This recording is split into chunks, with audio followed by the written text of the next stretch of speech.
ఎన్నికల సమయంలో ఆర్టీసీ కార్మికులకు అనేక హామీలు ఇచ్చి అధికారంలోకి వచ్చిన కాంగ్రెస్ ప్రభుత్వం ఇప్పుడు వాటిని అమలు చేయకుండా మోసం చేసిందని బీఆర్ఎస్ నాయకుడు కంచర్ల రవి గౌడ్ మండిపడ్డారు. ఆదివారం సిరిసిల్లలోని తెలంగాణ భవన్లో ఏర్పాటు చేసిన విలేకరుల సమావేశంలో ఆయన మాట్లాడారు. మన ముఖ్యమంత్రి ఆనాటి పిసిసి అధ్యక్షులు ఇప్పుడున్న ముఖ్యమంత్రి రేవంత్ రెడ్డి గారు ఆర్టీసీ కార్మికులను ఎలక్షన్ల హామీలో మేము ఖచ్చితంగా ప్రభుత్వంలో విలీనం చేస్తామని మాటలు చెప్పి గద్దెనెక్కిన ముఖ్యమంత్రి రేవంత్ రెడ్డి గారు ఇప్పుడు ఆర్టీసీ కార్మికులను పూర్తిగా మర్చిపోవడం జరిగింది. మీరు అధికారంలోకి వచ్చిన తర్వాత ఆర్టీసీ కార్మికులు ఎన్నో మేలు చేస్తామని, ఎన్నో న్యాయమైన డిమాండ్లను మేము పరిష్కరిస్తామని కాంగ్రెస్ ప్రభుత్వం అధికారంలోకి రావడం జరిగింది. నమ్మబలికి ఎన్నో హామీలను నెరవేర్స్తాం, వాళ్లకు ఖచ్చితంగా ప్రభుత్వం విలీనం చేస్తామని చెప్పిన ముఖ్యమంత్రి గారు ఇప్పుడు దాదాపు 2 సంవత్సరాల అయినా ఇంతవరకు వాళ్ళని పట్టించుకోకపోవడం చాలా దురదృష్టమని ఈ సందర్భంగా తెలియడం జరుగుతుంది. ఆర్టీసీని పూర్తిగా ప్రైవేట్ పరం చేయడానికే రేవంత్ రెడ్డి గారు కుట్రలు చేస్తున్నారని ఈ సందర్భంగా తెలియడం జరుగుతుంది. ఆనాడు తెలంగాణ తొలి ముఖ్యమంత్రి కేసీఆర్ గారు ఆర్టీసీని కాపాడేందుకు ఎన్నో ప్రయత్నాలు చేయడం జరిగింది.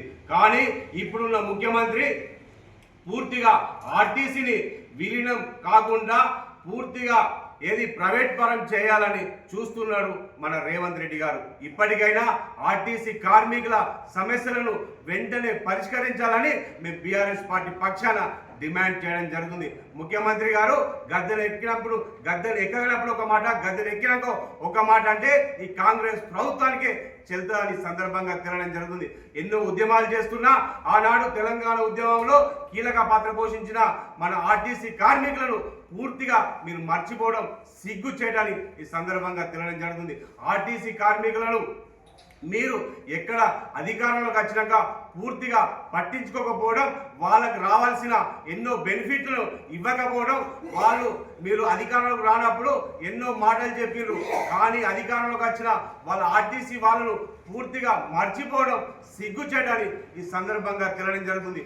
మీరు ఢిల్లీకే మూటలు మోయడం తప్ప తెలంగాణ రాష్ట్రంలో ఏ సమస్య పరిష్కరించడంలో పూర్తిగా విఫలమైనని సందర్భంగా తెలడం జరుగుతుంది. పేద వాళ్ళ భూములను లాక్కున్నాడు, పేద వాళ్ళ ఇళ్లను కూలగొట్టడే మీ అజెండాగా ఉన్నది. కానీ ఆర్టీసీ కార్మికులు కానీ నిరుపేద వాళ్ళకు కానీ న్యాయం చేసిన దాఖలు లేదని ఈ సందర్భంగా తెలడం జరుగుతుంది. ఇప్పటికైనా వెంటనే ఆర్టీసీ కార్మికులు ఖచ్చితంగా వాళ్ళను విలీనం చేయాలి, న్యాయమైన డిమాండ్లను పరిష్కరించాలని మేము బీఆర్ఎస్ పార్టీ పక్షాన పూర్తిగా డిమాండ్ చేయడం జరుగుతుంది. నిజంగా ఆనాడు తెలంగాణ తొలి ముఖ్యమంత్రి కేసీఆర్ గారు ఎన్నో పథకాలు తీసుకొచ్చారు.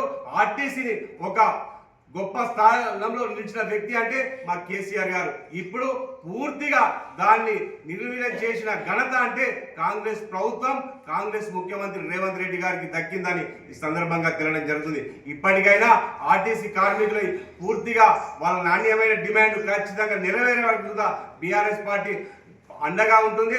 అలాగే BRS party working president KTR గారి నాయకత్వంలో ఖచ్చితంగా మేము పూర్తిగా మద్దతు ఉంటుందని ఈ సందర్భంగా తెలడం జరుగుతుంది. ఇప్పటికైనా వాళ్ళ సమస్యలను వెంటనే పరిష్కరించాలని, మీరు మాట నిలుపుకోవాలని మరోసారి డిమాండ్ చేయడం జరుగుతుంది. లేకపోతే రానున్న రోజుల్లో ఆర్టీసీ కార్మికుల చేతిలో మీ ఖచ్చితంగా రాజకీయ సమాధి కడతారని ఈ సందర్భంగా తెలడం జరుగుతుంది. జై తెలంగాణ.